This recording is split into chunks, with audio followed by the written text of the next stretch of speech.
This is FYI News 13, brought to you by SSPTV and the Hazleton Standard Speaker. For your information, the Secretary of the Commonwealth stops by the area. We'll tell you why coming up. Hello again, everyone, and welcome to FYI. I'm Ken Cara. Now to headlines from FYI and the Hazleton Standard Speaker. The Hazleton Area High School welcomed a very special guest this morning. Carol Achel, the Secretary of the Commonwealth of Pennsylvania, came to encourage students to register to vote as soon as they turn 18. I try to impress upon them that they are the most sought-after demographic in the United States, the young voters, and it's important for them to register to vote and to maintain their active voting status throughout their lives. The students that I've talked to all across Pennsylvania are well informed. I think their civics classes are going well and they ask very informed questions. I will tell you the most interesting question that I've had so far was in State College, and a young man, after a lot of questions about photo ID and immigration law, and they even asked me about medical marijuana. Then this one young man stands up and he says, "Secretary Achel, I would just like to ask you if you've ever laid your political career on the line for something you believed in." And I said I had. Our first goal is to get the students to understand that government is such a big part of their life, and whether it's local government, government on a state level, government on the national level. The fact that we can bring here the Secretary of the Commonwealth into our school, I think is going to speak volumes of the importance of getting involved with your community, getting involved with voting. You, as a people, get to choose who represents you in office. So I'm hoping that Madam Secretary can get that point across to students, and they leave here with more enthusiasm and more apt to become involved when they're of the age to vote. The Secretary explained that she has been visiting schools throughout the Commonwealth since she took office. She said the reason she came to Hazleton area was that the district asked. As we told you yesterday, Monday is the deadline to register for the May primary election. Now, for much more on today's visit from the Secretary of the Commonwealth, read tomorrow's edition of the Standard Speaker. A 20-year-old Catasauqua man fell to his death yesterday at Glenanoka Falls State Game Lands in Lehigh Township in Carbon County. State police in Hazleton say that Jesse Michael Crossley was hiking with a group of friends when he lost his footing and fell from a trail around noon on Monday. According to state police, the investigation continues into the cause and manner of death. However, state police say there does not appear to be any suspicious circumstances regarding the death at this time. A Wright Township couple is homeless after a two-alarm fire heavily damaged their home on Church Road. Cheryl James was talking on the phone Monday afternoon when she heard a crackling sound. As she went to check it out, she heard a neighbor pounding on her door to alert her that there was a fire. Firefighters arrived to find the rear of the home engulfed in flames. The couple's 3 dogs and pet pig were not injured. For members of the Jewish faith, Monday evening marked the start of the 7-day festival known as Passover. Passover celebrates the Israelites' release and exodus from Egypt. The Passover feast, known as the Seder, features symbolic foods. The holiday continues through April 22nd. We would like to wish everyone who is celebrating a very happy and blessed Passover. A controversial proposal goes before the West Hazleton Zoning Board on Wednesday night. FYI's Lisa Sugar talks with Standard Speaker Managing Editor Mark Ketcher about that topic. Today we're talking about a controversial shooting range that has been proposed for, the question is, where has it been proposed for and who gets to make the decision, right, Mark? Right, that is right. There is a shooting range that is proposed for 300 Lehigh Valley Drive in either West Hazleton or Hazel Township, depending on who you talk to. Dan Basala is proposing an indoor shooting range for this property. He actually received approval from the Hazel Township supervisors, the zoning hearing board there in the township, to operate this gun range. But then it was considered or discussed that possibly this property was in West Hazleton. So now West Hazleton is involved. There's actually a meeting tonight of the zoning hearing board, and they will discuss whether, in fact, this property is in the borough, if the borough has any jurisdiction over it, and if they do, if Mr. Basala should be allowed to operate this shooting range. And I guess some of the other concerns were people were worried that it would be located, whichever jurisdiction it's in, it would be too close for some people's comfort to the West Hazelton Elementary Middle School. Right. And that's a drug-free and a gun-free zone, they're saying. So is Right. this allowed to even be in the vicinity of that? Right. The last we heard, the solicitor was investigating whether the drug and gun-free zone had any applicability in this case, and that is still unclear. But I know that there are concerns from people in that neighborhood about the range being close to the school.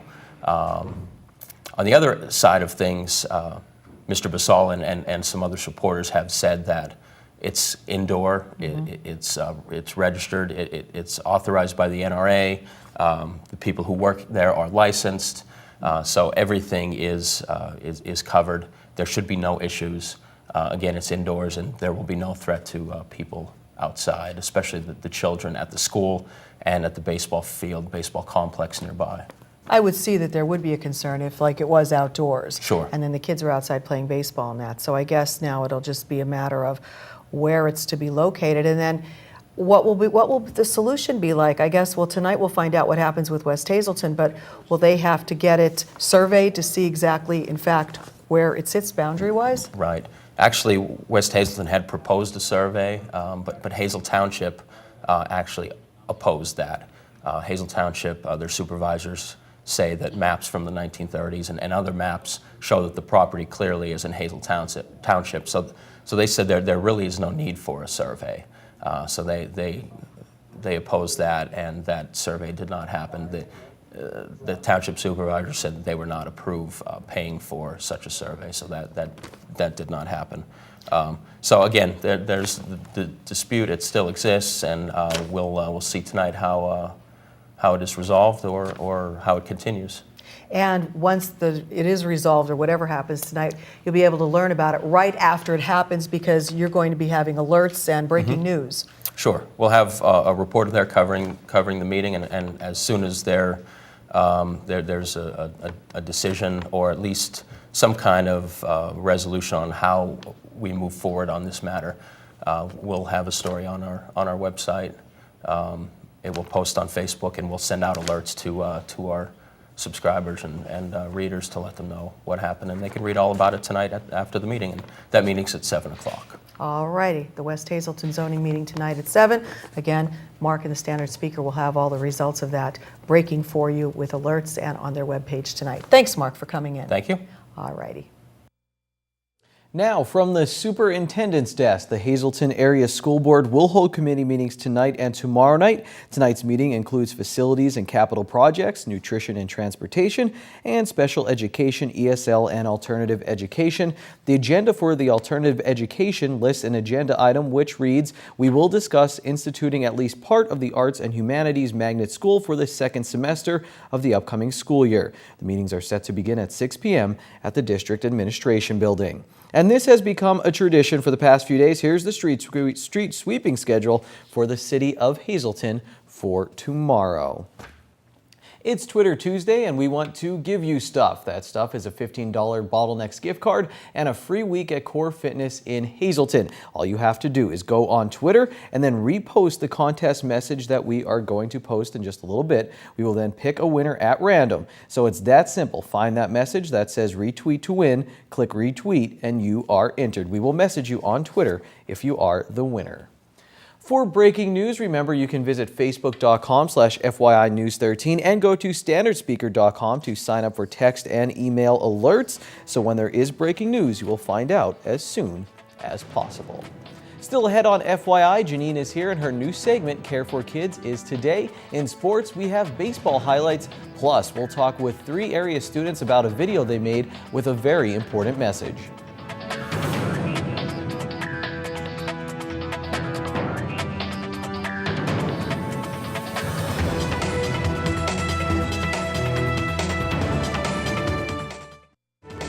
This is FYI News 13, brought to you by SSPTV and the Hazelton Standard Speaker.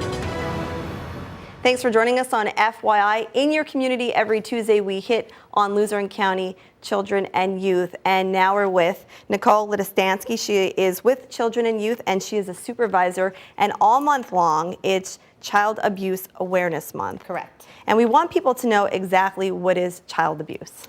Child abuse can be a serious physical injury to a child. It can be sexual abuse or sexual exploitation. It can be a serious mental injury to a child. It can be imminent risk that a child is going to be harmed with a parent or by a caregiver. It's really a large umbrella of other things that can be labeled as serious neglect issues with a child. But pretty much those are the all-encompassing categories for child abuse. What are some signs that people should look for when you're talking about child abuse? I think there's some obvious signs which tend to be unexplained injuries to a child. Typical play injuries with a child falling or riding a bicycle and falling will be in the elbow areas, the shin areas, the knees. When you start to see bruising in other parts of the body that aren't as common and are typically covered, those tend to be suspicious and should definitely be something that people should be concerned about. When people might suspect that a child is abused, how do they properly report it? You can make a report for child abuse or neglect to the Childline Registry in Harrisburg. You can also make a report to our local county agency, which is Luzerne County Children and Youth Services, to the Wilkes-Barre office. So if you have a gut feeling that a child is in danger, there is no harm in reporting it. Reporting it just means that it's your job to actually find out if that child is in harm's way. Correct. And the main thing is just to do that. Go with your gut. If something doesn't seem right with a child seems withdrawn, a child's isolating themselves, they're not discussing an injury, it's better to make that call to the agency or to Childline and let us determine whether or not the abuse or neglect occurred and how to proceed from there. Thank you very much. Next week on FYI, every Tuesday, we're going to talk about infant safety. Time now for FYI News 13 weather. Big thank you to our Mike Terleski for going out to shoot this weather shot today on a very, very wet day. Yep, this is what it looked like outside today. Hopefully you stayed indoors or even better in bed. Here's FYI weather from the National Weather Service tonight. Snow showers mainly before 9 p.m., then a chance for flurries. The low will get around 18. Wind will gust up to 25 miles per hour and possibly get as high as 41 miles per hour actually. Chance of precipitation is 100%. And new snow accumulation of less than a ½ inch is possible. Now for Wednesday, we start to heat up a bit. Mostly sunny with a high near 41, wind gusts as high as 26. For Wednesday, partly cloudy with a low around 28. That's for Wednesday night. Thursday, sunny with a high near 54. Thursday night, mostly clear with a low around 28. For Friday, partly sunny with a high near 54. Friday night, mostly cloudy with a low around 37. As we move into the Easter weekend, Saturday there's a chance of showers, mostly cloudy with a high near 52. Saturday night there's another chance of showers, mostly cloudy. The low will be around 38. Today I'm pleased to be here at Weatherly Area High School talking with 2 students from Weatherly and 1 from Marion High School as well about a wonderful project that they took part in on their own time, and they volunteered to do it. It was the Toyota Teen Driver Video Challenge. And with me to my left is Shelby Berger, to my right is Trent Dempsey, both sophomores at Weatherly Area, and to my far right is Robbie Hinkle, who is a sophomore at Marion Catholic High School. So I'm going to start with you, Trent. The Toyota Teen Driver Video Challenge. You guys made an awesome video, which we will be showing through this piece. Why did you get involved in this contest to begin with? Well, our one teacher puts up contests on our website, and I went through them and I found it, and I thought it'd be a fun thing to try and do.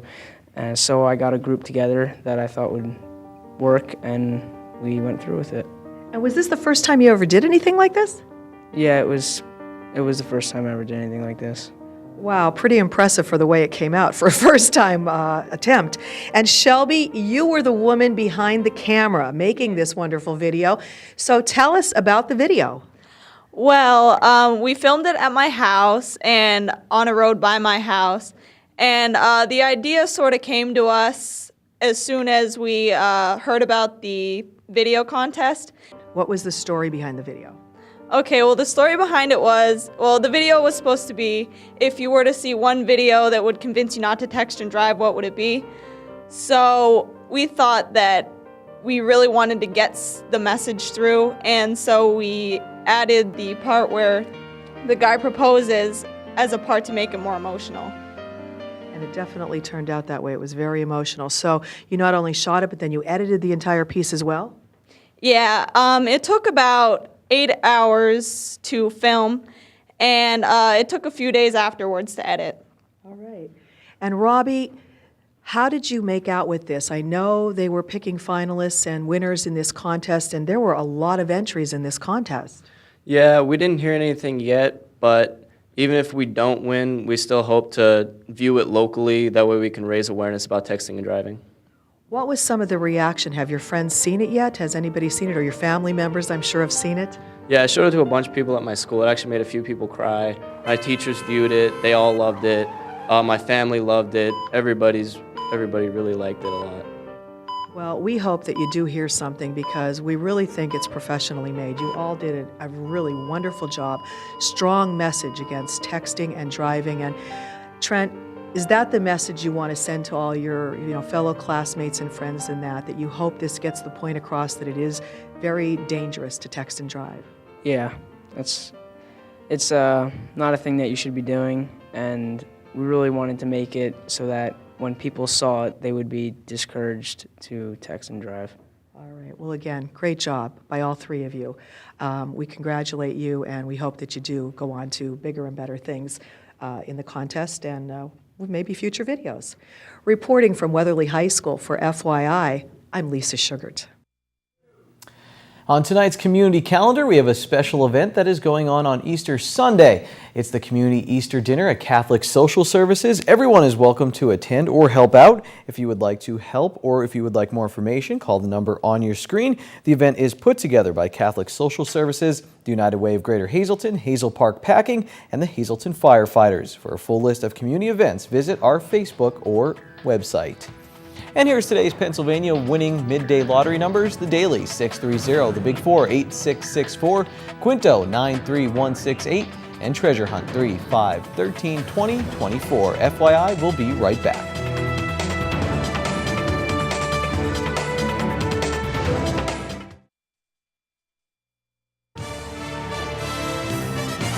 This is FYI News 13 Sports.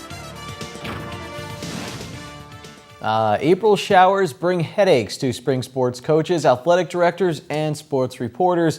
Here's a few postponements from today. The Tamaqua baseball and softball games set for at North Schuylkill will now be played on May 6th. Now, North Schuylkill, they had a track meet against Minersville that has been moved to May 21st, and Hazelton area's meet with Pittston area was scheduled for tomorrow, has been postponed. No makeup date has yet been set.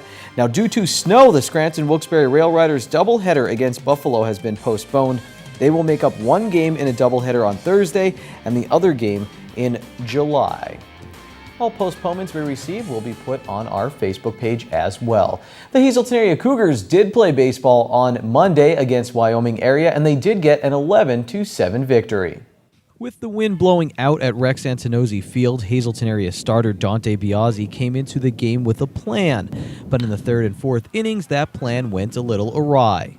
Just got to pitch, got to keep it down more than normal. A couple pitches were left up and they got jacked. Biazzi got some runs back with this single that he hit that drove in 2 runs in the bottom of the third. The Cougars were aggressive on the base paths, and this play was set up by 2 straight steals. By the 5th and 6th innings, Biazzi had settled in on the mound. In those 2 innings, he struck out 4 and didn't allow another run, giving his team the opportunity to win. The catcher helped me out, Robbie John. He kind of told me to keep mixing it up more, keep him off balance. And then I started focusing in more and relaxed and threw better.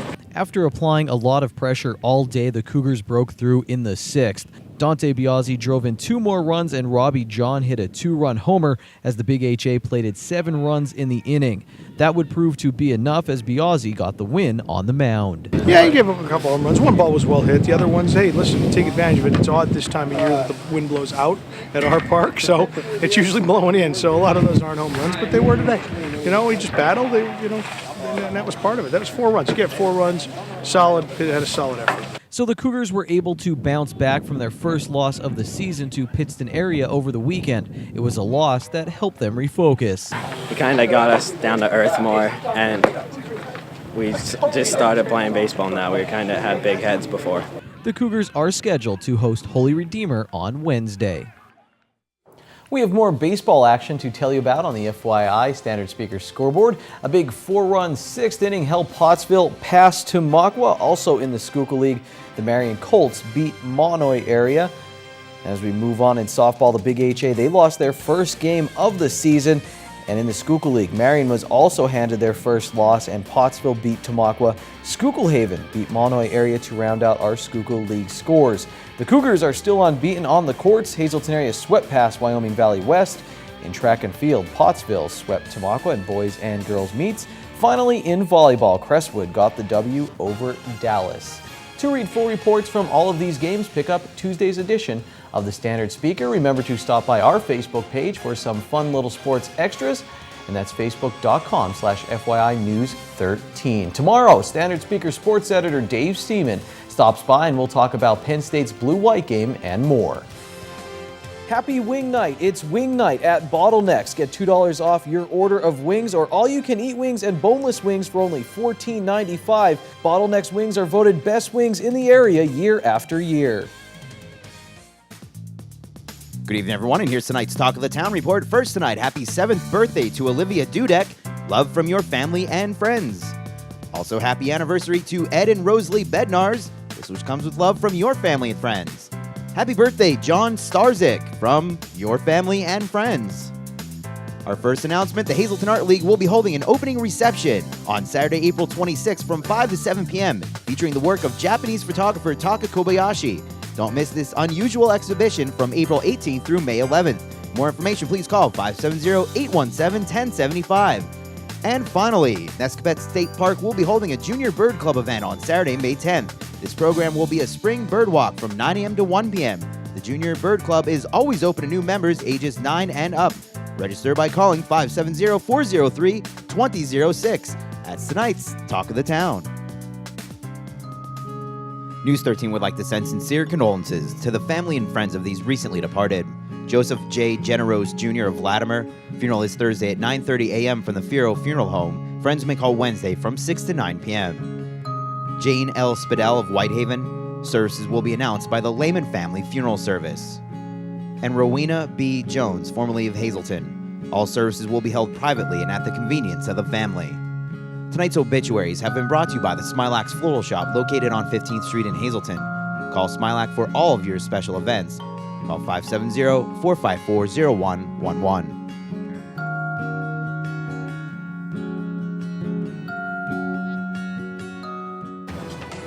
Attention pay-per-view subscribers, if you see your name right now in News 13, you'll have 13 minutes to call in and win a free movie from Service Electric Cablevision.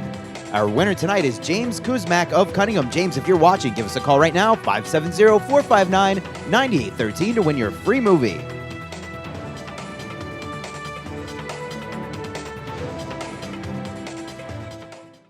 Thanks for watching FYI on this rainy day. We'll be back with more information tomorrow. This is your town. This is your show. Take it easy, everyone.